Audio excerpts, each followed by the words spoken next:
ملازم بڑا ہی تابعدار تھا۔ مالک نے خوش ہو کے اس کی 5,000 تنخواہ جو بڑھا دی۔ تابعداری میں فرق نہیں آیا، لیکن وہ بہت زیادہ مشکور بھی نہیں ہوا۔ مالک کو بڑا غصہ آیا کہ میں نے اس کی تنخواہ بڑھائی، لیکن یہ کہ اچھے سے شکریہ بھی ادا نہیں کیا اس نے۔ اگلے ماہ تنخواہ 5,000 کم کر دی۔ ملازم کی تابعداری اب بھی وہی، کوئی شکایت نہیں کی۔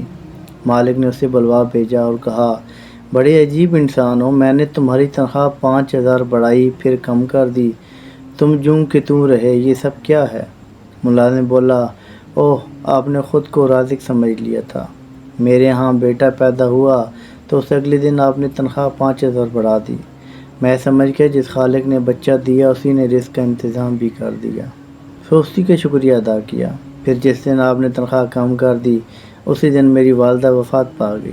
میں نے جان لیا کہ وہ اپنا رزق اپنے ساتھ لے گئی، سو تب بھی اللہ کا شکر ادا کیا اور مطمئن رہا۔